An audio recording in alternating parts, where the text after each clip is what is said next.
Now we want to open Microsoft Office Excel. If you haven't got it open already, you need to go to the Start, and then you go to All Programs, scroll down to Microsoft Office, and there you will find Microsoft Office Excel. That's how you open it. If you want to right-click and tell it pin to the taskbar or pin it to the Start menu, you may do that. That way it'll be easy for you to find next time. First thing we're going to do is we're going to come to the cell A1. We name each one of these little rectangles as the cell. What is the column and what is the row? I'm going to make it bold, and I'm going to make font size 14, and I'm going to type my name, Deborah Norris. I'm going to tab over several columns, and I'm going to type again. I'll use the same thing. I'll use bold and a font of 14. Oops, not 16. And I'm going to call this Puzzle Cube Statistics. And go over to about column H or so, and call what your period is, your block or your period number. And I'm going to make that bold and 14, just as the other, whatever your block number is. Now I'm going to come down to cell A3, and I'm going to type cube number and hit the tab key and go over and type length. These are going to be column headers. I'm going to make those bold, and I'm going to underline them. Now, we've got 30 cubes to deal with, so I'm going to number my cubes, 1, 2, 3, and rather than type all the way to 30, I'm going to highlight the last two and click and drag and scroll down until I get 30 numbered. So I'll delete that last one. Let me repeat how I just did that. Let me undo it. Basically, you come here and you can highlight all three of them if you want. All you really need is to move your cursor for your mouse to the bottom right-hand corner, click and drag. And we need 30 numbers.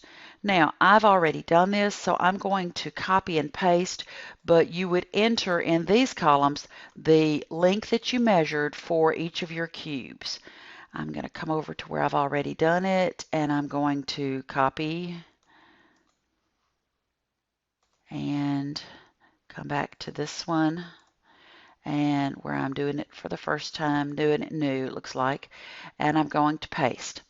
Now that I have all of my lengths in there, I'm ready to find my mean and my median. I'm going to go ahead and find the mean first, because all I have to do for that is, well, I see I've got part of a frame around it.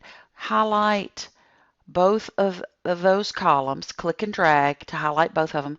If you'll come up to the borders and click on a thick box border, it will kind of give you a border, give you an edge around it, makes it look really sharp.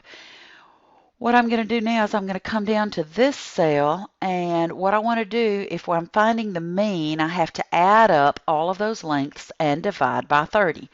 So I'm going to click on that cell, come up here to where it says auto sum. We learned that summation, the sigma symbol, the uppercase sigma, means add. If you notice, it says what cell numbers are we adding? We're adding B4 through B33. We can check that by looking up and coming down, and those are correct, so I hit enter, and it has added all of my numbers for me. Over here, I'm going to type mean, comma, or space, equals, not minus, equals, and hit enter. Now what I'm going to do is I'm going to use a formula that will actually do that. I need to drag that down. I did it. That's the sum. The sum of those numbers equals. Now I'm going to calculate the mean. So I just clicked that cell and drug it down one. I'm going to calculate the mean by putting in a formula. I'm going to hit the equal sign. Now I'm going to click my sum, and then I'm going to hit the divide sign above the 8 on the right side of your keypad, and I'm going to click 30. It's the sum divided by the number of items, and my mean is 0.7551. I'm going to highlight both of those, bold them, and put that in a box. And I'm going to use the paint can here and make it a color. I'll make it bright yellow. You want to have a good contrasting color between these. The next thing I need to do is calculate the median. So I'm going to copy, click and drag. I'm copying my headings and all 30 of those cubes and the data. I'm going to right click, copy, come over one column, skip one column, right click, and paste. Make sure that everything is lined up correctly. Because now what we're going to do, if we're going to find the median, what we have to do is place them in order. So I highlight all of those, come over to sort, and I want to do a custom sort because I want to only choose those. Make sure my data has headers is checked. Then you can come down here and you can say, hey, I want to sort it based on length. Excuse me. And I'm going to say, okay. Now you can see I have them in order from least going down to greatest. I know that my numbers are all out of order on this one, but over here they're not. So I know that 15 is my halfway point. Right here, if I look right here, I would have 15 cubes above and 15 cubes below. So I'm going to highlight those two, and I'm going to come to borders and I'm going to underline. What I've just done is I've marked a halfway mark. Since my two, number 15 and 16, are the same, I know that my median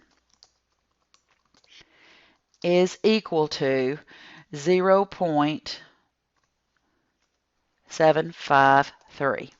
I can highlight that right here, and I'm going to use a different color. So my median came from, and I'll highlight this as well and bold this.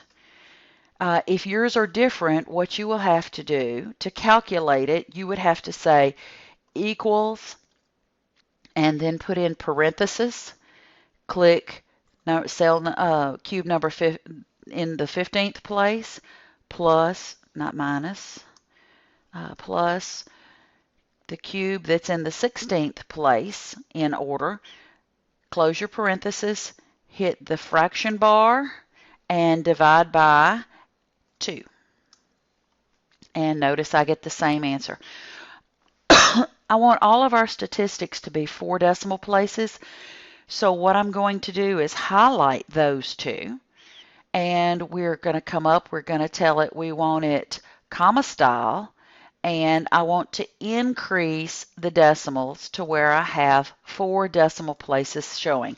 We're going to do all of our statistics to 4 decimal places. I will put a box around this one just to make it look sharp, have it stand out. Now, the next thing that we've got to do is find our mode. Our mode is where we have more the items that occur the most often. So 735, 39, 40, 41. I've got 247s, 248s. I've got 3 752s. I've got 3 753s. And scrolling down, nothing occurs more than 3 times. So I have 2 modes. So I'm going to choose the mode here. I'm going to highlight that. I tell you what, I'll turn it red. And then I will turn this red. I'm going to make it bold and bold. That shows that I have modes. Mode equals 0.752 and 0.753 and hit enter. Now, that actually takes up a little more space than my two columns allow. I typed it all into cell D36. What I'm going to do is I'm going to share that cell or merge that cell. I'm going to click and drag and come here and merge it and center it. Now what I'm going to do is I'm going to enlarge column E just slightly so that it fits in there nicely. I'm going to bold that cell as well and highlight it in a different color, so maybe soft green. Okay, I'll put a border around it. So there's all of my key information that I'm looking for that. After we find our mean, median, and mode, the next thing that we want to calculate is our standard deviation.